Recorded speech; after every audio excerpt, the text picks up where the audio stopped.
Thanks very much for the invite. I was here about 2 years ago or so, and it was a great time. I think I spoke on some soybean and some fusarium fungicide work.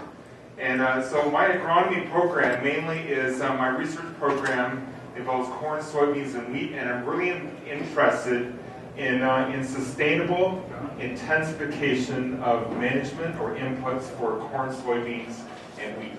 And so we're talking about a systems approach here, and I'm also involved with a lot with soil, because soil and crop, of course, they go together very well. And of course, I was very interested in the first two talks that you had here. Okay, so first off, I want to talk about some intensification of soybean, some soybean successes that we've had, and some failures or some practices that didn't work, and I want to talk to you about those as well in Ontario.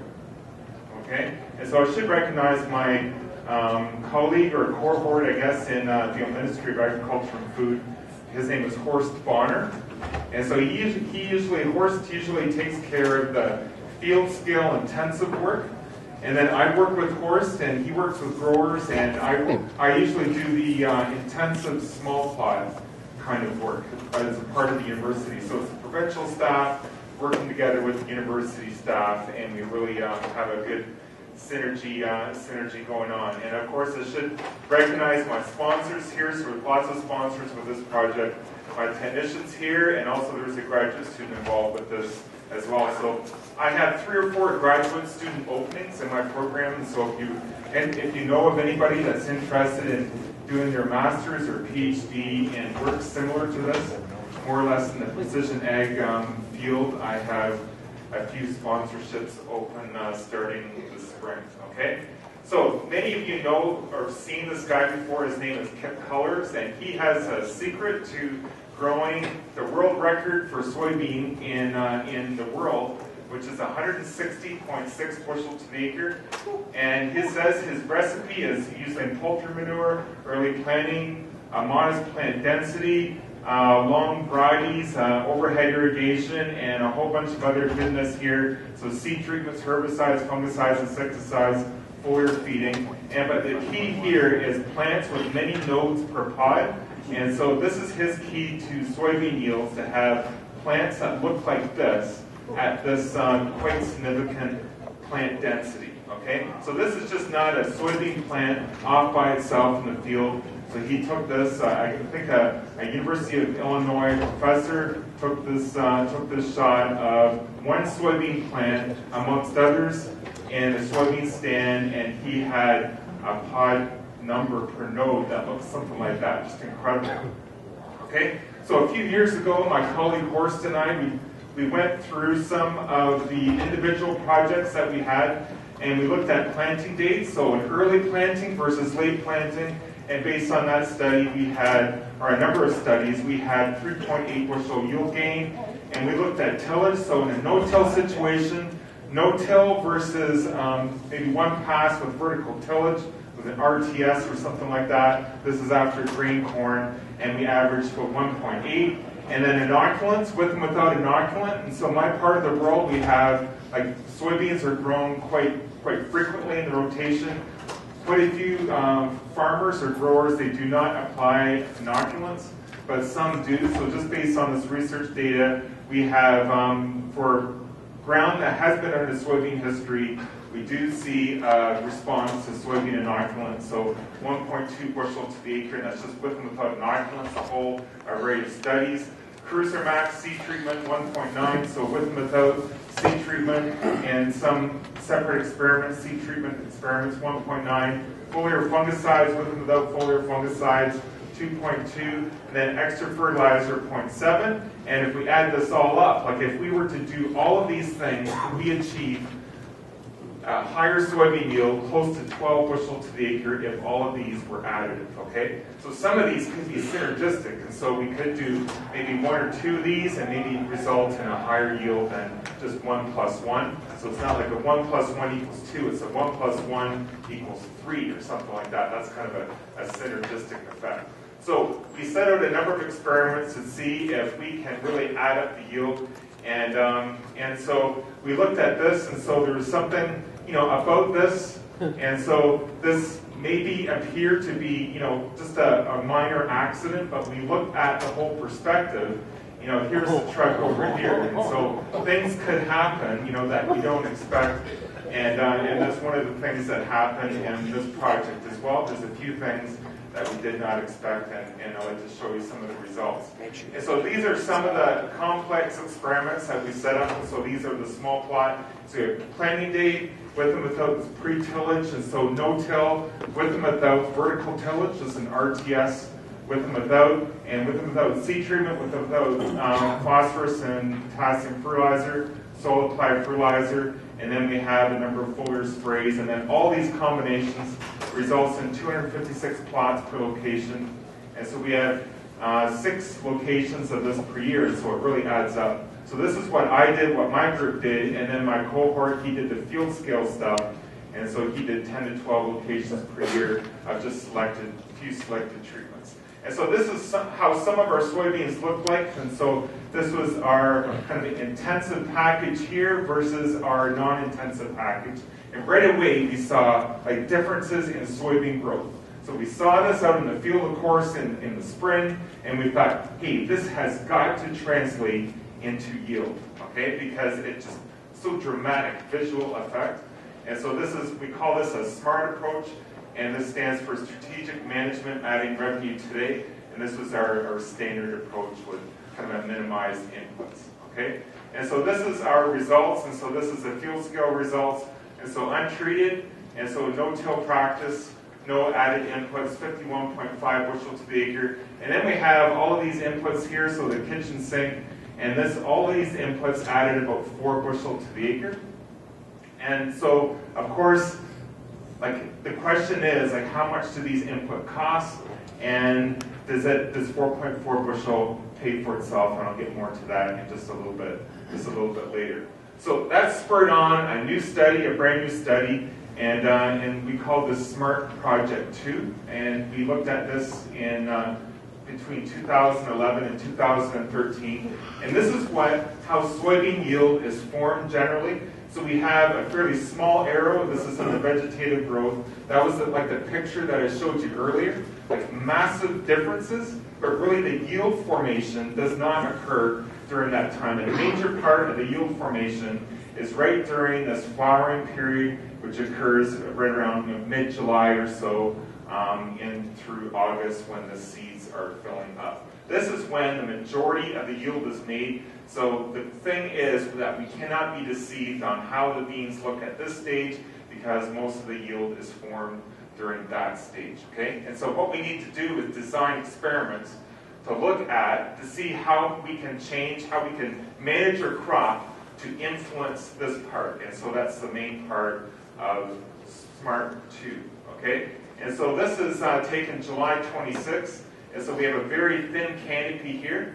And so we have these beans don't look like they have a very big yield potential, but they're just starting their flowering process. This was planted very late, okay, and that's what resulted in this. But we had excellent weather in 2011 through the flowering stage, and resulted in yields way above the provincial average of 57 bushel to the acre. And so this really emphasizes, how important that flowering stage is to soybean yield formation, is that all the weather just in that period of flowering is so very important, critically important for high yield production. And of course, we're most interested in flowers that look something like this. Okay, so this is our visual, some of our visuals during the vegetative stage. And again, we saw quite dramatic differences. So SMART 2 soybeans versus the standard. And we have the SMART 2 versus standard here, depending on the inputs here. And then, of course, the beans look so much different than in the standard compared to the SMART 2. So if I can go back and forth here, catch that effect. Pretty cool, eh?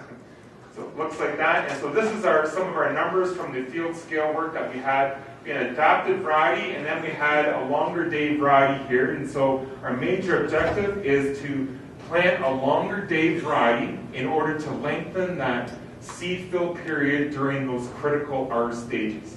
And so variety maturity becomes very important during that time. If we wanted to emphasize that flowering stage, we need to grow a variety that kind of lengthens that stage as much as possible. and that contributed to 2.1 bushel to the acre.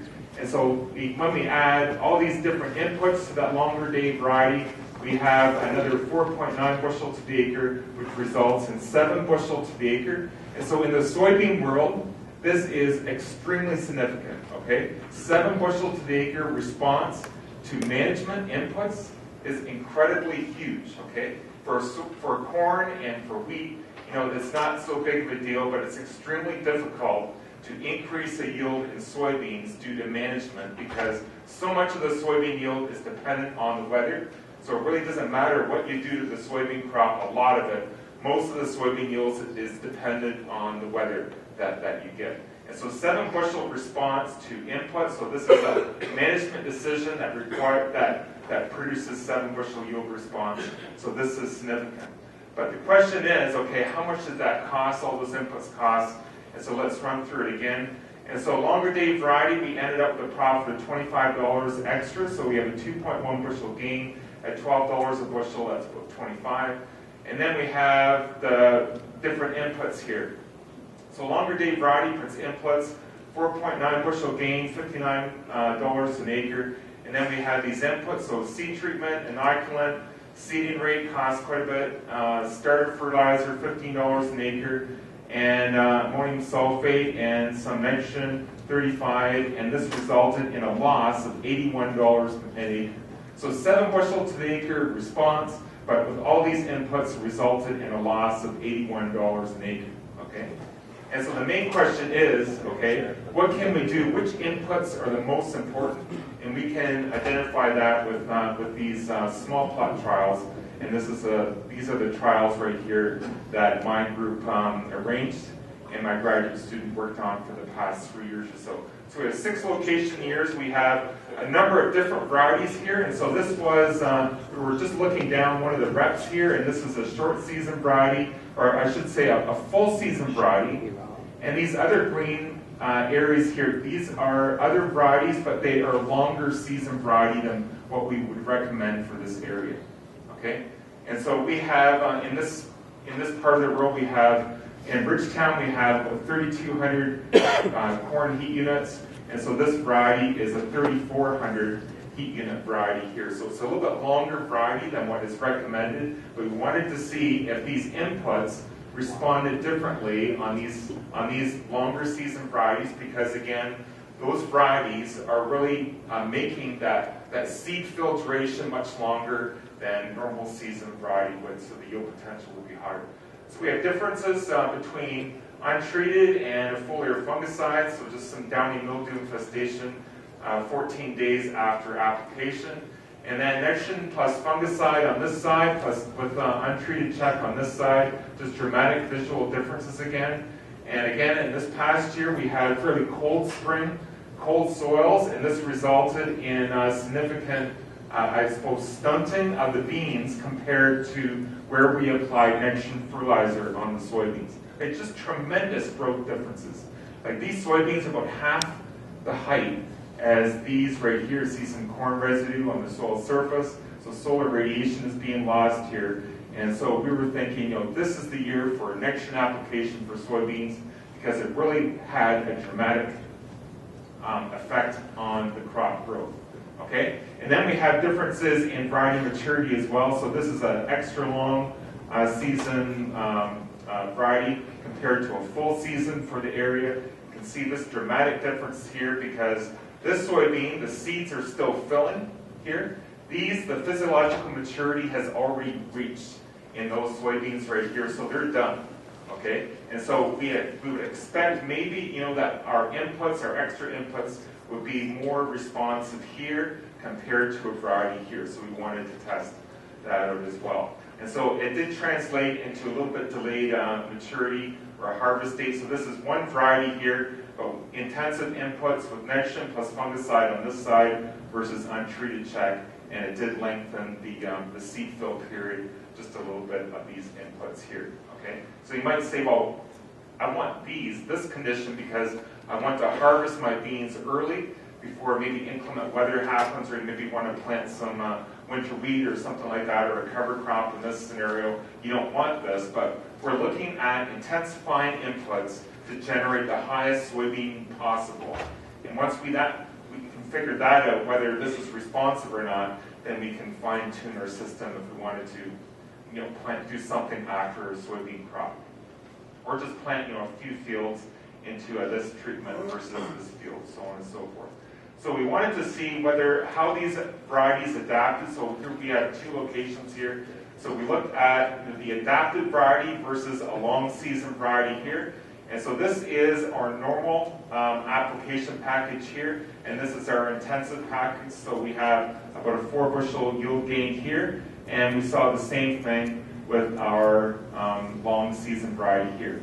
So our inputs, intensive inputs on our long season variety did not seem to give an additional response on the long season varieties, but the long varieties here, they ended up with 2 to 3 more bushel compared to the adapted variety. So variety maturity plays a huge role.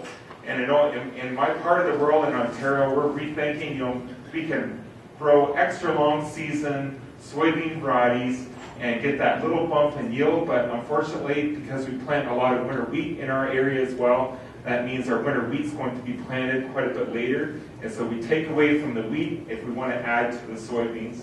And so, but if a grower did not want to plant winter wheat, for sure they would plant, as long season variety soybean as possible, because we have excellent trends showing, that variety maturity plays a huge role. Then at Bridgetown, these are just excellent yields in the 60, 70 bushel to the acre, and we saw basically the same thing. So maybe a little bit more response out of the inputs, 4.5 bushel response out of the inputs compared to the adapted maturity variety. But you can see just the differences between the adapted variety here, we have 62 bushel to the acre, and then with intensive long varieties, we have that yield increase there is about 9 bushel to the acre. So that's very respectable in terms of how management can increase soybean yields just by 9 bushel to the acre. That's a tremendous yield increase for soybeans. And so here the costing of this kitchen sink kind of approach with this intensive management, and we have some big ticket items here. So what we want to do is to figure out, which ones here really contribute the most to that 4 or 5 or 6 bushel to the acre response we get. Because if one of these does not contribute very much, we can drop that out, and then our economics would become much better. Okay, and so that's what we wanted to see in these small plot treatments. So I call these omission plots. And so here we have a change from the normal practice.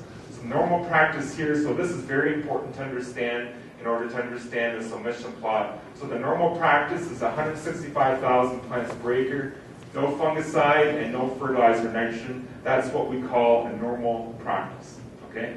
If we add nitrogen to it alone, this is our yield response. So you've seen this picture before, just dramatic yield differences here with and without nitrogen. If we add nitrogen to this package, we get 0 yield response. So even though those pictures that I showed you, just huge yield increase, like massive visual differences, it did not translate into the yield at the end of the day. Okay, and so we had some growers saying like, I'm going to apply nitrogen every year because my neighbor applied nitrogen. His beans look fantastic all year, but really you don't get paid by the visual appearance. You get paid by the yield at the end of the day. Okay, so this nitrogen part, it cost quite a bit of money, of $30 an acre, and it didn't pay for itself. And we have a lot of other trials as well, and we just cannot find any added income or profit with adding nitrogen fertilizer to soybeans, even though that we have these huge visual yield differences. Okay, so we wanted to increase our population from 165 to 250,000. So if we just did that to our normal practice here, and so we get very little yield increase here. So this is average across 6 location years, only 0.3 bushel to the acre.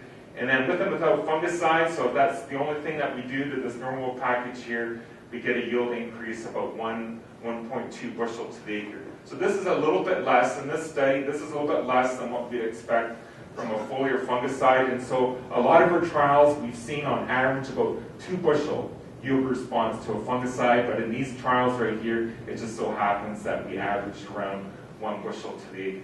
Okay? So these inputs right here, they represent different combinations of inputs here. So we have all three. If we incorporated high nitrogen population, high population, and fungicide, our yield increase goes up to 4.6 to 2.6 bushel to the acre.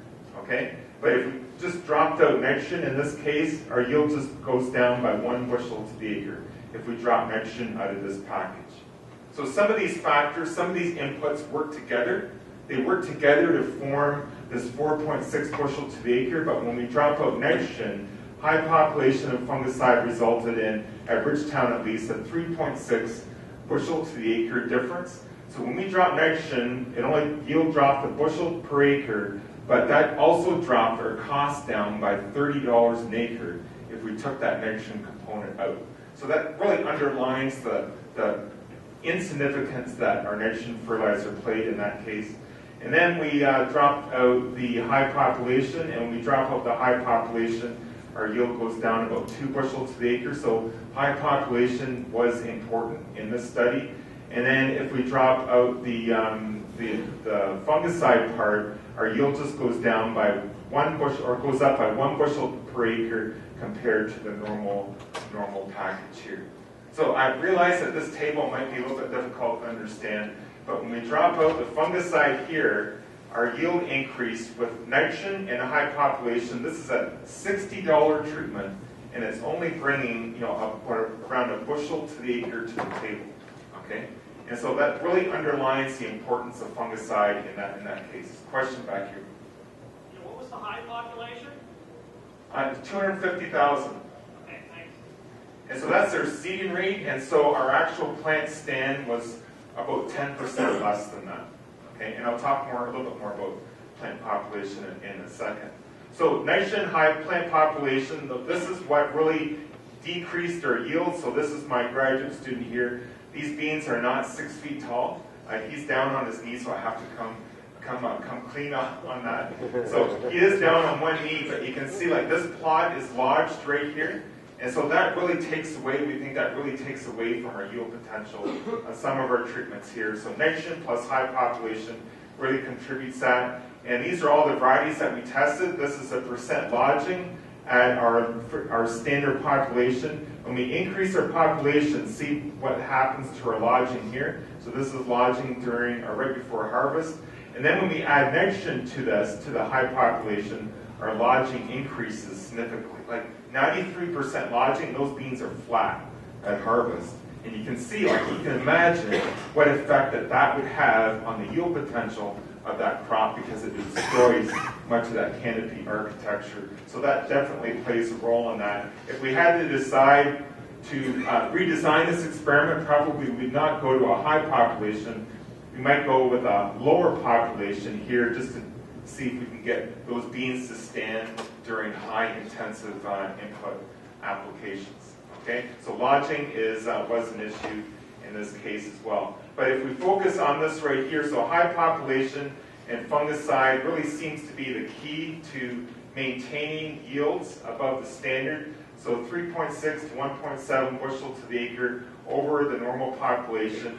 So high population, really what we mean here is that the canopy is completely closed at the flowering stage. And so this does not mean packing every plant that we can into the plot before they lodge. Our goal is to have enough plants in that stand in order to intercept most of the solar radiation at flowering time, right when that critical flowering stage happens. And so that's what our ideal population should be at that time.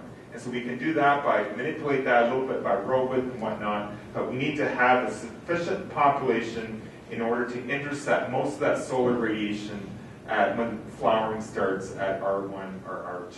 Okay, and so that's where we tend to see the biggest yield response there.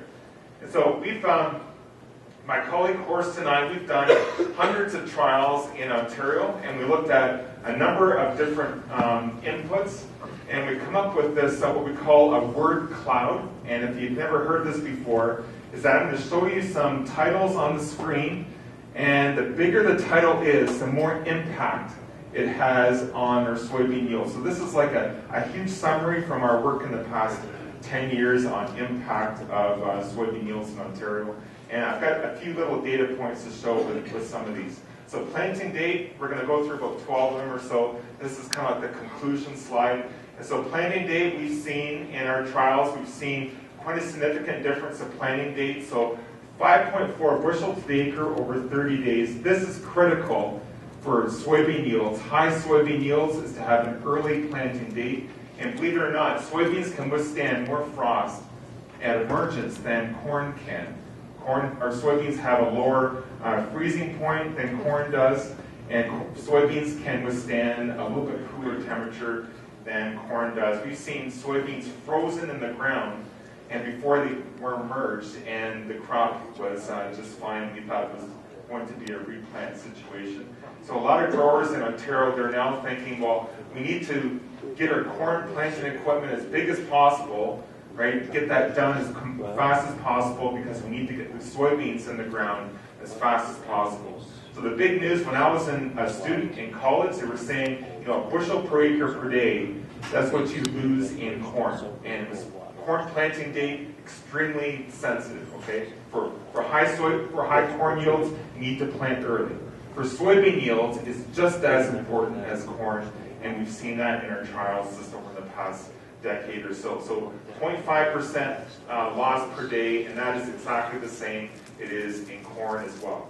So soybean planting date, hugely important. Variety is also important as well in our variety performance trials. Our lowest and highest soybean variety could have 15 to 20 bushel to the acre difference. So variety is very important. And also the variety by planting date is important as well. So we have an adaptive variety planted in our normal window of time. And so this is another variety, or a long season variety, but planted in an early window. So this isn't really costing us anything here. We have a 4 bushel yield response here. It's not costing really anything to plant a little bit early. We're not expending, on another input. And we're not expending any more on a long season variety for seed as we would on an adaptive variety. But those two decisions, to plant early and to plant a long season variety early, really makes a difference in our yield. And so this is a very consistent yield response that we get, about a 4 bushel yield response, and that's with no added cost. And so that's very important as well. Crop rotation is extremely important. So in my part of the world, corn, soybeans, and wheat, we try and encourage our growers to have diversified rotations, at least a 3 crop rotation. And this is some of the long-term results from the crop rotation research that I'm doing at Ridgetown. And so this was started about 20 years ago or so. Continuous soybeans, 5 bushel, this is in 2009, 5 bushel, about 50 bushel to the acre. Corn soybean rotation, the soybeans yielded 55 bushel. And in the corn soybean wheat rotation, when we include wheat in the rotation, our yield here was about 5 bushel yield response when we have wheat in the rotation. Just tremendous, and you can see how consistent that is every year. We have a 7 bushel increase there, we have an 8 bushel increase just by adding wheat into the rotation, and then 5 bushel increase in 2013. So again, this does not cost the soybean enterprise anything. We're just following a different rotation. In this case, we're including wheat in the rotation and a corn soybean rotation, and that rotation's giving us between 4 and 8 bushel yield response in our soybeans. There's just tremendous differences in our soybean yield, and it doesn't really cost us any more in any input. Good question? What do you attribute the yield response to within the wheat crop that you're getting? Yeah, so the question was, what's in the wheat crop? What does the wheat do to cause that yield increase? And so there's a number of factors. We call that a rotation effect or black box effect, because sometimes those factors aren't easily determined. But the fibrous root system of the wheat crop helps to build the soil structure. So we've done a lot of soil quality work. The soil health in the corn soybean wheat rotation is much better than in the corn soybean rotation. In actual fact, the corn soybean rotation has one of the worst soil health parameters. It's almost close to the continuous soybean in terms of soil health. And it's that fibrous root system of the wheat that really helps to build the organic matter. Organic matter is about 0.8% higher in the corn-soybean wheat rotation plots compared to the corn-soybean trials. For the past 18 years, about 0.8% organic matter difference, which is huge. Like 0.8 doesn't sound that much, but 0.8 is huge in terms of increasing or stabilizing your organic matter in the soil. And there's a few other things as well. The fewer, the less frequency we have of soybeans in our rotation, the better our soil structure is and our higher the soybean yield. So there's some plant pathogens and root rots involved in there as well that soybeans are susceptible to. And if we make this a 3-year rotation compared to the 2, we tend to see the higher yields, and those are some of the main factors. First, the question over here. What was done with the wheat straw and the corn stover? Yeah, wheat straw and the corn stover, which is these are average between no-till and conventional plowed, and those residues were returned in that case. Yeah. There's another question over here. Here, we haven't been in soybeans a long time, but we seem to see a trend where you get a better crop the second year on your beans, but these aren't fields that have traditionally had beans for a long time. Why is that? And so the question is, or the comment was that here, soybeans aren't grown that frequent, and especially on a lot of fields, they don't have that frequency of soybean production. And maybe there's a yield response to beans in the second year versus the first year. And probably that's almost always due to the soybean nodulation. And so there's not enough inoculant maybe applied to the soybean crop, or some of it's not efficiently used by the plant. Second year soybeans, inoculate those soybeans again, and there's enough inoculant left in the soil as carryover. Those soybeans are probably in the second year are not as deficient in their nodulation process as in their first year. And so in the first year, probably they're a little bit nitrogen deficient because the nodulation process didn't kick into gear as quickly because of ineffective nodules or fewer number of nodules. Or it could be a residue situation as well. So soybeans after soybeans, soybeans don't produce very much residue. Maybe the second year soybeans, if you plant them early, they didn't have as much residue to contend with or tie up the nitrogen that was in the soil. So I appreciate any other comments regarding that as well. It's just my guess, I suppose, without looking at those treatment differences. Question? Yeah, Dave, do you have the same research done with spring wheat or spring cereals? Yes, my cohort in the Ministry of Provincial and Ministry of Agriculture and Food did also do some work with spring wheat as well, and we are seeing some similar differences in this rotation effect with spring wheat as well. So all the spring crops, so spring wheat, spring barley, and oats, they seem to all have the same rotation effect as the winter wheat does. Okay. So how am I for time, by the way? 10 minutes? Okay. So that's rotation. 8 minutes. Okay. I'm not sure what to think about that. 6, 4. So these words are very big, and so the next ones, these are very important, okay, in soybean management. Again, these are conclusion slides from our past several years. Tillage is very much smaller, and so with and without tillage, so this is a kind of a very emotional point with a lot of growers, like how much tillage do you need? Because really tillage really reinforces that visual appearance of soybeans during the vegetative stages. So if your neighbors do some tillage, soybeans all come up nice and uniform, that crop looks fantastic.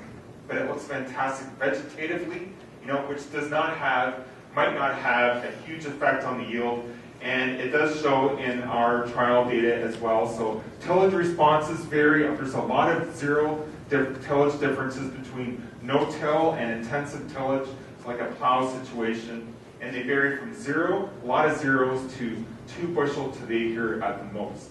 And of course, if you don't do tillage, plant no-till, you're saving a lot of land preparation costs and, of course, soil quality issues down the road as well, which are hard to cost. And so tillage is very much a smaller word, I guess, or smaller importance compared to other to other factors. So we'll apply P and K. So our provincial recommendations are, they look to be fairly strong in terms of soybean yields today are in our 40s, 50, 60 bushel to the acre, and our recommendations are based on soybeans when they yielded between 25 and 35. But still, when soil tests recommend P and K, we still seem to see a big yield response in those situations where the soil test recommends the P and K. If the soil test does not recommend P and K, we don't see much yield impact. So this word could be very big depending on your soil nutrient status, or it could be very small depending on your soil nutrient status as well.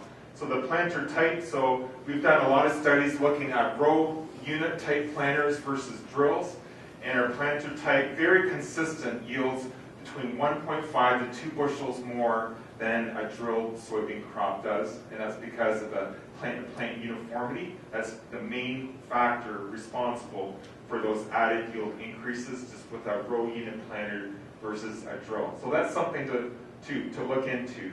We've done 3 years of studies, lots of different replicated trials, and on average it's about 1.5 bushel difference, which is statistically different with a row unit planter versus a drill. Have you done a cost analysis on that?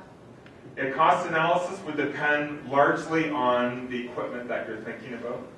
And so I know some growers in Ontario, have put together their own row unit planter, which is very cheap, and then others go, full throttle kind of on the most expensive planter that they can find and look at, 60-foot drill or 60-foot air seeder or something like that.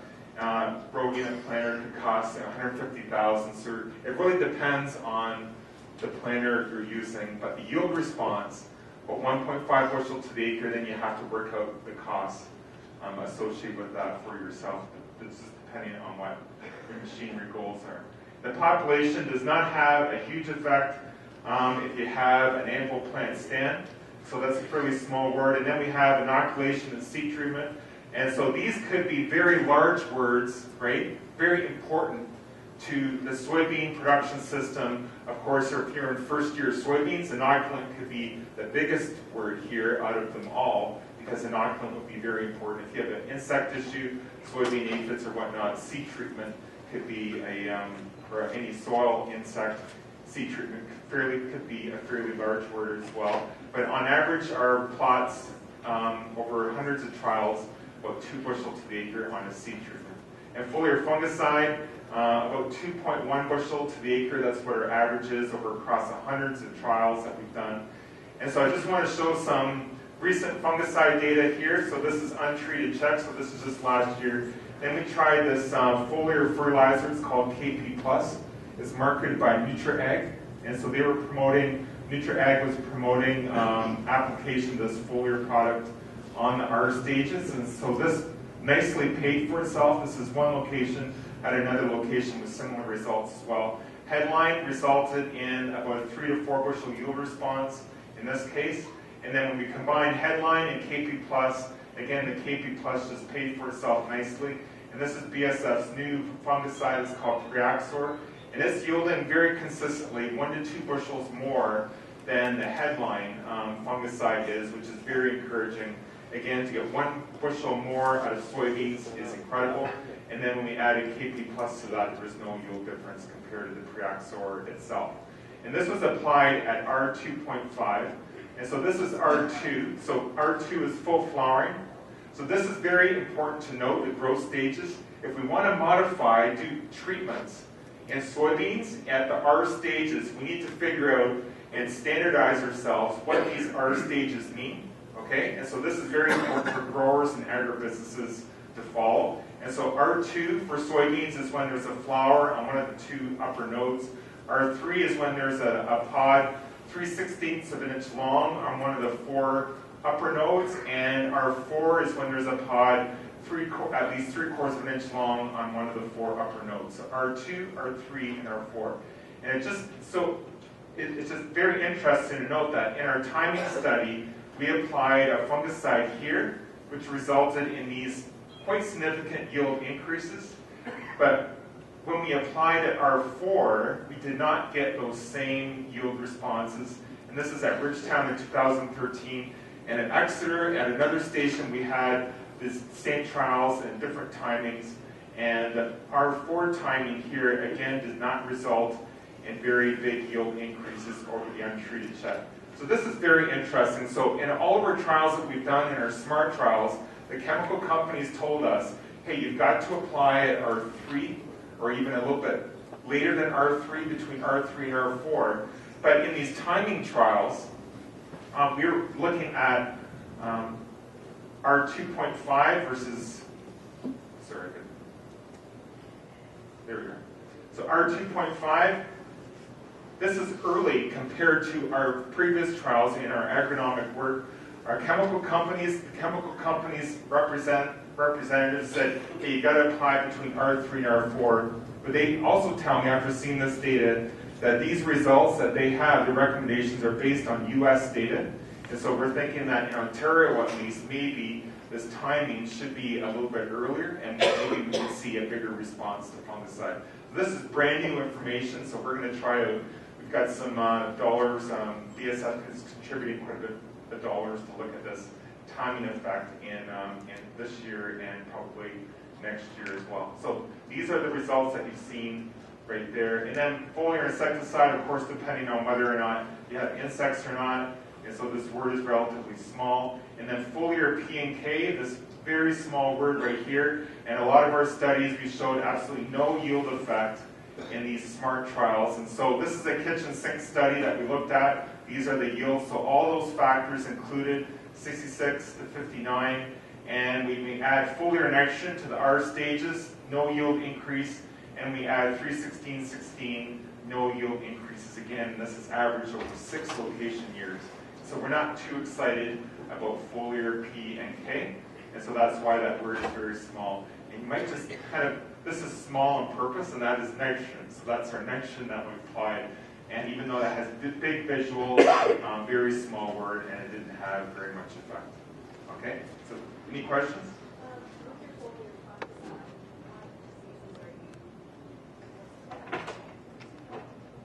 And the question was, for our foliar fungicides, what diseases are we looking at? So our major diseases are Septoria brown spot and some downy mildew. Okay, so soybean disease picture for is very. We don't have very many soybean diseases in Ontario, but a lot of growers are interested in this response to fungicide, especially when soybeans were at $15, $16 an acre, and then some of the IP premiums made that $20 an acre, $20 a bushel. And a lot of growers were interested, hey, if I can apply a fungicide and get 2 bushels, that's $40 an acre increase. And so we do see disease control with those Septoria brown spot and downy mildew, and sometimes it results in yield increases with control of those diseases. But it's very difficult to figure out what is causing those yield increases with fungicide, and it doesn't tend to be associated with disease very much. I think. Sorry. White mold. Yes, white mold is extremely important, especially when you get canopies that tend to want to lay down and lodge. So a high population work and nitrogen, you can imagine a canopy that lodges, we would tend to get a lot of white mold in those plots as well. So big danger there, but in our studies we did not see white mold, but we know of a lot of growers that they did that to their field, they would get white mold. And so the best that we can do is to plant, at a population that's not going to cause the beans to fall over. If your field is in white mold, we can widen the row spacing, that would help. So move away from 7.5-inch rows and go to, maybe wider than 15s and go to something in between 15 and 30 if you wanted to make a planter, for that. So row width is very important. And the best fungicides that we have for white mold are just ones that cause suppression. So it doesn't cure the disease, but at least it suppresses the disease for white mold. Yeah. You talked about the difference in the years and the amount of moisture played. So if you have access to irrigation, would that not be part of the whole thing? Like Kip Muller has irrigation. Yes, KIP has irrigation. And irrigation is extremely important. So that water timing in the R stages, that is the key. So it's the weather during that time, and it's the rainfall during that August time frame during the R stages. And so even when your soybeans don't look water stressed, and my colleague at the university, he has some drought tolerant studies, and even though the beans do not look visually like they're lacking water, they turn out to be, you get a yield response with irrigation in that case. So beans are very sensitive to water stress. Okay. We have one more question, maybe. Several slides back, you showed the yield graph on the side that is a whole lot higher than any of the other yields that we see in all the trials. I don't know if it's just on your relating to the type of fungicide or not, but I was just curious where I think I see the scale going from 70 to around 90. What goes out? Yeah, Development.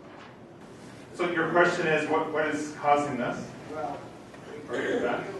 great, or you've got up at the 89, 90 level there, and all the other trials that are talking were in the 50s. Oh, yes. Something there in the 60s. So what's special about this graph? Yeah, this is a fantastic piece of ground that we had at Ridgetown that this trial was on. And so this trial is not part of that other data set that we saw. So we planted these soybeans in early. We have high organic matter, very well tiled, and a high yielding late bean. Okay, and that's what caused these just fantastic soybean yields right here.